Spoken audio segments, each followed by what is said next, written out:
दोस्तों नमस्कार, मैं हूं शैलेंद्र सिंह और आप देख रहे हैं हमारा YouTube चैनल शब्द शैलेंद्र सिंह। हमेशा की तरह एक बार फिर हम एक शख्सियत के साथ हैं। उनका नाम है पुष्पांजलि सिंह। पुष्पांजलि सिंह ने मस्कारा नाम से अपना एक पार्लर शुरू किया था। एक लंबे समय से आज वो खुद भी आत्मनिर्भर बनी इस पार्लर के जरिए और तमाम दूसरी औरतों को भी इसमें जोड़ के उनको आत्मनिर्भर बना रही हैं। इसके साथ ही साथ उन्होंने इसका एक अलग वर्जन भी शुरू किया है, उसके बारे में जानकारी देंगी। पुष्पांजलि सिंह की कहानी जो है वो बहुत प्रेरणादायक है। उन्होंने शादी के 10 साल बाद पार्लर के जरिए खुद को समाज में स्टेब्लिश करने का काम किया। पश्चिम उत्तर प्रदेश की रहने वाली हैं, जहाँ की महिलाओं के बारे में ज्यादातर कहा जाता है कि वहाँ उतनी आज़ादी नहीं है लोगों को, लेकिन शादी के बाद भी पुष्पांजलि सिंह ने कैसे अपना करियर शुरू किया, अपने घर परिवार वालों को कैसे राजी किया, इस सब के बारे में आज हम जानेंगे पुष्पांजलि सिंह जी से। नमस्ते पुष्पांजलि। बहुत बहुत नमस्कार, सबको बहुत नमस्कार। तो कैसे शुरू हुआ करियर आपका शादी के 10 साल बाद? यस, ये बहुत जरूरी क्वेश्चन आपने मुझसे पूछा है। एक्चुअली शादी के 10 साल बाद मैंने करीब 97 में अपना करियर शुरू किया। मुझे बचपन से ही बहुत शौक था कुछ ना कुछ करने का, और हस्बैंड का भी जब शादी हो गई तो पोस्टिंग बाहर रहती थी, तो मुझे लगता था कि मुझे कुछ ना कुछ और करना चाहिए। लेकिन मुझे ये लगता था कि मैं कोई ऐसा प्रोफेशन चुनूं कि जिसमें मैं अपने बच्चों की देखभाल भी पूरी अच्छे से कर सकूं, उनको मैं हर समय अवेलेबल रह सकूं, उनकी अच्छे से परवरिश होए, उनको टाइम पे फूड मिले, हर चीज अच्छे से होए। तो फिर मैंने मेरा इसमें भी बहुत इंटरेस्ट था ब्यूटी में, तो फिर मैंने अपना ये इंटरेस्ट शुरू से था, स्कूल के दिनों से कैसे शुरू हुआ? हाँ जी, इसकी भी एक स्टोरी है। एक्चुअली जब मैं बहुत छोटी थी तो मेरी मदर ने, मेरी सिस्टर, मेरी से बड़ी एक सिस्टर है, उससे 2 साल बड़ी है, उनको वो हॉबी कोर्स कराना चाहती थी। अच्छा। तो मैं तब छोटी थी, तो पहले ये होता था कि नहीं वो अकेले नहीं जाएगी, तो साथ में जैसे मुझे लटका दिया कि नहीं छोटी बहन साथ में जाएगी, अकेले आना जाना नहीं होगा रास्ते में। तो उन्होंने मुझे भी भेज दिया। तो वो 1 महीने में का कोर्स जो मैंने किया तो मुझे उसमें बहुत मजा आया, बहुत इंटरेस्ट आया। और मुझे ये लगता है कि उनसे ज्यादा यूटिलाइज मैंने किया फिर। मैं तब छोटी भी थी और तब अपनी मदर की केयर करना, इवन अपनी सिस्टर की भी और अपनी भी खुद बचपन से ही मैंने अपनी केयर शुरू कर दी थी। तो फिर आपकी शादी हुई? फिर मेरी 1989 में मेरी शादी हुई। कम उम्र में शादी हो गई? नहीं कह सकते हैं आप, वैसे 20 साल की थी। अच्छा। तो उसके बाद लेकिन तब आपने कोई कैरियर नहीं शुरू किया था? नहीं। मैं तब MA कर रही थी और मेरा MA भी छूट गया था क्योंकि शादी हो गई थी, पोस्टिंग बाहर थी हस्बैंड की, और फर्स्ट ईयर में मेरी बेटी हो गई, तो मैं पढ़ाई पे ध्यान नहीं दे पाई because of my health issue. तो फिर आप समझ ही सकते हैं कि बेबी का पालना, पारिवारिक जिम्मेदारियां आई। बिल्कुल। जब वो जिम्मेदारियां थोड़ी सी कम हुई, बच्चे बड़े हुए, तब आपने पुराने शौक की तरफ वापस सीखी? जी जी, बिल्कुल बिल्कुल सही बात है। फिर मैंने फिर से शुरू किया। अच्छा। मेरा ये पार्लर का कब से शुरू हुआ, कैसे? मेरा पार्लर का शुरू किया है मैंने करीब 1997। मैंने 1997 में कोर्स किया, प्रॉपर एक प्रोफेशनल कोर्स किया, और फिर उसके बाद से फिर मैंने अपना एक बहुत छोटा सा, क्योंकि हस्बैंड की पोस्टिंग बाहर थी, तो बहुत छोटा सा मैंने अपना एक सैलून, आप ये समझ लीजिए कि रेंटेड होम था, उसमें एक छोटे से ड्राइंग रूम में अपना एक सैलून शुरू किया, आप समझ सकते हैं। तो मतलब बहुत हार्ड वर्किंग रहा है मेरा पीरियड, बहुत मतलब मेहनत करनी पड़ी है, किसी को भी लाना, क्लाइंट आए, काम करना।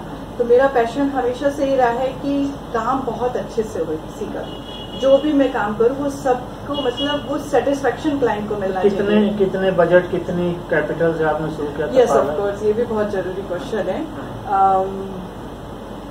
करीब 5,000 रुपीज, ओनली 5,000 रुपीज। 97 में मैंने एक बहुत छोटी सी टेबल बनाई 5,000 की, और करीब 2,000 का सामान मैंने लिया, और उससे फिर जैसे जैसे ग्रो करती गई उसी से ही मैं पार्लर को आगे बढ़ाती चली। अच्छा जी। तो फिर थोड़ा सा बड़ा रूप जब मस्कारा बना, जी। तो मस्कारा का कॉन्सेप्ट क्या था, मस्कारा नाम कैसे सेलेक्ट हुआ? यस, मस्कारा नाम एक्चुअली मेरा ही अपना है, मैंने ही सेलेक्ट किया है। मैं बहुत सोचती रहती थी कि क्या नाम रखूं, क्या नाम रखूं, क्या नाम रखूं। फिर मुझे ब्यूटी प्रोडक्ट से संबंधित कोई नाम रखना था और कोई ऐसा नाम रखना था जो बहुत कैची हो और इतना कैची हो कि लोगों के दिमाग में एकदम आ जाए कि मस्कारा। और ब्यूटी प्रोडक्ट से होना चाहिए, मोस्टली लोग अपने नाम से रखते हैं या कुछ और नाम से रखते हैं। फिर मैंने मस्कारा वर्ड सोचा, फिर मैंने मस्कारा रखा। मस्कारा का क्या प्रयोग होता है? मस्कारा का तो बहुत अच्छा प्रयोग होता है। मस्कारा तो आई लैशेस पे लगाया जाता है, आई लैशेस पे, आई लैशेस को घनी करने। और आंखें ही सबसे महत्वपूर्ण, आंखें सबसे है, आंखें समझ लीजिए बोलती हैं। तो इसीलिए आपने मस्कारा टारगेट किया? जी जी, मस्कारा टारगेट किया। अच्छा, मस्कारा जब आपने खोला गोमती नगर जी, तो यहाँ किस टाइप की एंट्री, किन क्लाइंट्स को लेके आपने खोला? यस, ये भी बहुत डिफिकल्ट पीरियड रहा है मेरे लिए। अच्छा। क्योंकि जब मैंने मेरी जो फर्स्ट प्रायोरिटी थी कि मैं अपने बच्चों की देखभाल अच्छे से करूं, वो स्कूल्स हैं उनको टाइम पे हर चीज़ अवेलेबल हो और मैं कहीं बाहर जाके किसी शॉप पे भी सैलून खोल सकती थी, लेकिन तब मैंने नहीं किया। दोनों बच्चे, मेरी बेटी बड़ी है और बेटा छोटा है, तो मुझे घर में ही करना था और अपने आप को भी संतुष्टि देनी थी कि मैं वर्किंग लेडी हूँ और मुझे खाली नहीं बैठना है, कुछ ना कुछ करना है। तो ये जो हमारा घर है ये बहुत अंदर पड़ता है। अच्छा। तो इसमें क्लाइंट को बाहर और आउट ऑफ द वे है, मेन रोड से। तो इसमें क्लाइंट को अंदर लाना बहुत डिफिकल्ट था। उस समय तो आप ये समझ लीजिए डिजिटल मार्केटिंग भी आप समझ लीजिए नहीं हो सकती थी, उस समय कोई कॉन्सेप्ट ही नहीं था। तो धीरे धीरे जब स्टार्ट किया तो उसमें ये रहा कि आपका क्लाइंट आ रहा है तो आपका काम ही देखेगा। फिर ये कॉन्सेप्ट था मेरा कि आपका काम बोलेगा। तो जैसे जैसे एक एक क्लाइंट से, तो आप ये समझ लीजिए कि माउथ पब्लिसिटी से मेरा सैलून स्टार्ट हुआ। क्लाइंट तक आप उस समय कैसे पहुंचती थी, क्या एक रास्ता होता था? एक्चुअली जो भी बस आते जाते देख ले। अच्छा। वो और फिर जैसे किसी ने काम कराया, उसने किसी और को बताया, चाहे कोई पीजीआई की तरफ भी रहता हो कि नहीं वो पुष्पानी सिंह का है मस्कारा, वो बहुत अच्छा काम होता है, वो उनके यहाँ जाओ तो काम करो। तो ये सब मेरा ऐसे काम है। अब इतने साल बाद मस्कारा एक अलग वे में है, उसकी एक नई ब्रांच भी है, कुछ उसके बारे में बताइए। जो मस्कारा एलीट जी, एक और फिर हमने सैलून ओपन किया है 2018 में। उसका नाम वो हमने यूनिसेक्स किया है, तो हमने उसका नाम मस्कारा एलीट रखा। अच्छा जी, तो उसका भी बहुत अच्छा रेस्पॉन्स रहा। लेकिन अभी इधर पीछे लॉकडाउन हो गया तो थोड़ा सा है, लेकिन अभी भी वापस कवर अप कर रहा है और लोग रिपीट हो रहे हैं जिन्होंने भी वहाँ पे काम कराया। तो अब जब आप 97 से या हम कहें शादी के समय से और आज तक की जो अपनी पर्सनालिटी को देखती हैं जी, क्या लग रहा है? अब तो बहुत अच्छा लग रहा होगा वो संघर्ष के दिन जब आप सफल हो जाते हैं तो धीरे धीरे सुखद हो जाते हैं वो दिन। नहीं सर, संघर्ष के दिन आपकी लाइफ में कभी खत्म नहीं होता। अच्छा। संघर्ष आपका हमेशा ही रहता है और मुझे लगता है कि जो कहते हैं कि हाँ संघर्ष खत्म हो गया और हम सफल हो गए, तो आप ये समझ लीजिए वो फिर डाउनफॉल है आपका। अच्छा। हाँ, मेरा तो ये मानना है कि संघर्ष आपका हर डे होता है, पर डे आपका संघर्ष रहता है। कि लेकिन उसके वो बदलते रहते हैं ना, कभी कुछ चीजों को लेकर संघर्ष होता है, कभी यस, वो चीजें बदलती रहती है, संघर्ष होता है, तो आपका पर डे ही संघर्ष रहता है। लेकिन हाँ, वो जो पीरियड स्टार्ट किया था उसके बाद से अब आके मैं अपने आप को देखती हूँ तो मुझे मतलब बहुत ही अच्छा फील होता है कि मैं आज इस मुकाम पे हूँ और लोग मुझे जानते हैं, अप्रिशिएट करते हैं। अच्छा, जब आपने शुरू किया था, क्षत्रिय खानदान से हैं जी, जहाँ इन चीजों को उतना अच्छा नहीं माना जाता था जी, क्या सपोर्ट था परिवार का उस समय जब आपने पार्लर खोलने का फैसला किया? जी, आप चाहते हैं मैं बोलूँ पब्लिकली? उस समय थोड़ा सा दौर मेरे लिए काफी कठिन था। एक्चुअली ठाकुर परिवार से हैं और मुझे कुछ करना था और मेरा बेटा भी 1 से 1.5 साल का था और मुझे कोर्स सीखने भी जाना था। तो जब मैंने ये बात घर में घर वालों को, तो आई होप कि आप समझ सकते हैं क्या रिएक्शन रहा होगा कि ठाकुर है और वो जो एक वर्ड होता है ये काम नहीं करेगी अंशी। तो उस समय तो कोई सपोर्ट नहीं मुझे मिला। आप ये समझ लीजिए मैं उस समय ऑटो भी नहीं चलते थे और मैं बस में जाती थी, वो जो पब्लिक बस होती है, नहरी में मैंने कोर्स किया था पारपरा का। तो उसमें धक्के खाते हुए मैं जाती थी और धक्के खाते हुए आती थी। तो मेरा थोड़ा सा, लेकिन मैंने किया। हाँ किया। अच्छा, जब आप सफल हो गई जी, आप वो क्या मतलब किस तरीके से? मुझे एक्चुअली मैं ये समझती हूँ कि संघर्ष होना बहुत जरूरी है लाइफ में, क्योंकि उससे आप बहुत ज्यादा कॉन्फिडेंट होते हैं और आपके अंदर एक और अंदर से ताकत आती है कि आपने संघर्ष किया है। आप इतना कॉन्फिडेंट हो जाते हैं कि आपको बिल्कुल लगता ही नहीं है कि अब आपके लिए कोई भी चीज बड़ी है। तो बहुत अच्छा पीरियड है। अब उस संघर्ष का सुखद परिणाम सामने है। जी बिल्कुल, बिल्कुल लोग पहचानते हैं, पुष्पांजलि सिंह के नाम से पहचानते हैं। और अब परिवार के लोग भी संतुष्ट हैं। मेरे परिवार के लोग तो बहुत ही खुश हैं। उन्होंने फिर मुझे इतना सपोर्ट किया जब मैंने 2004 में यहाँ फिर से ओपन किया गोमती नगर में। तो मैं ये कहना चाहूंगी, मेरे पूरी फैमिली ने मुझे सपोर्ट किया, पूरी पूजा में आया और बहुत मतलब बाद में इतना ध्यान रखा। तो यही सफलता है कि आपको कम से कम जब आप कुछ करना चाहते हैं, मैं तो लेडीज के लिए यही बोलूंगी, तो ठीक है बहुत सारी प्रॉब्लम होती है आपके परिवार में। मैं इवन मेरे कई क्लाइंट्स हैं जो बहुत प्रॉब्लम शेयर करते हैं, मैं उनकी काउंसलिंग भी करती हूँ। होती है प्रॉब्लम, सभी के साथ होती है और मुझे लगता है लेडीज के साथ ज्यादा ही होती है, क्योंकि उनको बच्चे भी देखने होते हैं, परिवार सब कुछ देखना होता है। पर आपको, जो मैंने रियलाइज किया अपनी लाइफ में, एक कदम आपको जरूर उठाना पड़ेगा।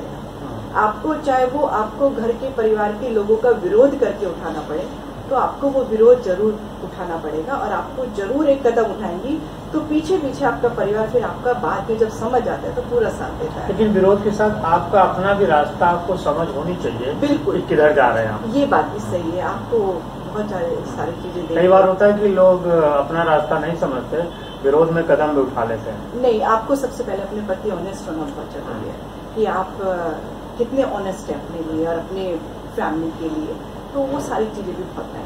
अच्छा, हम लोग जो पश्चिम उत्तर प्रदेश के बाहर के हैं, आमतौर पे जब महिलाओं की स्थिति की बात होती है तो हमें लगता है कि एक सवाल रहता है कि पश्चिम में उतनी आज़ादी नहीं है। आपका क्या मानना है? आपका बहुत लंबा समय वहाँ बीता है। नहीं, और आप यहाँ भी जीवन देख रही हैं। एक्चुअली क्या है ना कि ये जो समाज में फैला है कि पश्चिम में आज़ादी नहीं है, ये मैं कहूँगी कि मेरे परिवार में ऐसा नहीं था। मेरा जो ब्रॉटअप हुआ है मेरे अपने फैमिली में, और तो मैं बहुत खुले विचारों की रही हूँ शुरू से ही। मेरे पेरेंट्स बहुत खुले विचार के थे। इवन एक इतनी सी बात से ही बता देती हूँ, जब मेरी शादी की बात चली थी तो मेरे पेरेंट्स ने मुझसे पूछा तो तुझे कोई पसंद है क्या? तो मैं तो तब बिल्कुल, आप ही समझिए, लेडीज स्कूल में पढ़ती थी, गर्ल्स कॉलेज में पढ़ी लिखी हूँ, तो ये सब चीजें मेरे लिए मैटर नहीं करती थी और मैं बहुत शाय भी थी उस समय। मतलब आप ये कह सकते हैं कि मैं बहुत, आंखें भी मेरी ऊपर नहीं उठती थी, मैं उस समय की हूँ। तो जबकि मेरी फैमिली बहुत मुझे सपोर्टिव रही है, मेरे ब्रदर सिस्टर, मेरे पेरेंट्स, सब लोग। लेकिन एजुकेशन वगैरह के क्षेत्र में वहाँ की लड़कियाँ आगे हैं, बहुत आगे हैं, ऐसा नहीं है, बहुत आगे। अभी तो आप इस समझिए कि हर कोई, मतलब बिल्कुल समाज बदल चुका है, ऐसा नहीं है। तो दोस्तों, ये थी पुष्पांजलि सिंह के साथ हमारी बातचीत और उनकी कहानी। हमने ये सवाल इसलिए किया था ताकि आप लोगों को पता चले कि जो आप मुकाम देखते हैं संघर्ष के बाद एक सफलता का, तो अंदाजा लगा सके कि उस सफलता के पीछे एक लंबा संघर्ष होता है। आप खुद भी किसी भी महिला को देखिए तो उसे लगता है कि नहीं, ये तो मुकाम शायद इसने ऐसे ही 1 साल 2 साल में हासिल कर लिया होगा, लेकिन ऐसा नहीं होता है। हर सफल चीज के पीछे एक लंबी मेहनत होती है, लंबी तैयारी होती है, उसका एक सही आकलन होता है। तो आप देखिए कि पुष्पांजलि जी ने खुद भी अपने को एक मुकाम में पहुंचाया और आज वो तमाम लोगों की प्रेरणा भी हैं, तमाम लोगों को रोजगार भी दे रही हैं। अभी मैं जो आपका मस्कारा सैलून है, मैं वहाँ था तो वहाँ के वर्कर ने बताया कि भाई वो डांटती भी है, प्यार की एक डांटती हैं, जिससे कि वो सही काम करती रहें। जी बिल्कुल, तो जिसे प्यार की झिड़की कहते हैं। जी बिल्कुल। तो उसके साथ एक परिवार जैसा माहौल बना के वो काम करती हैं। तो बहुत शुक्रिया पुष्पांजलि जी, आपका भी, और सभी साथियों आपका भी बहुत शुक्रिया। आपको ये बातचीत कैसी लगी जरूर बताइएगा। और पुष्पांजलि जी के साथ अगर आपको कुछ जानकारी चाहिए तो मैं आपका वेबसाइट एड्रेस उस डिस्क्रिप्शन बॉक्स में लिख दूंगा, आप उनको भी कर सकते हैं और वहाँ पे भी जो आप कमेंट करेंगे हम उन तक जरूर पहुँचाएंगे। और आपके जो सवाल होंगे उसके लिए हम अगली बार फिर पुष्पांजलि जी के साथ बैठेंगे। अगर आपने कोई ऐसा सवाल किया कि इसका जवाब हमें चाहिए तो मैं जरूर उनका जवाब आपसे पूछूंगा। बहुत बहुत शुक्रिया। बहुत और शैलिनी जी आपका बहुत बहुत शुक्रिया, आपने मेरे को इस काबिल समझा थैंक यू कि आपने मेरा इंटरव्यू लिया।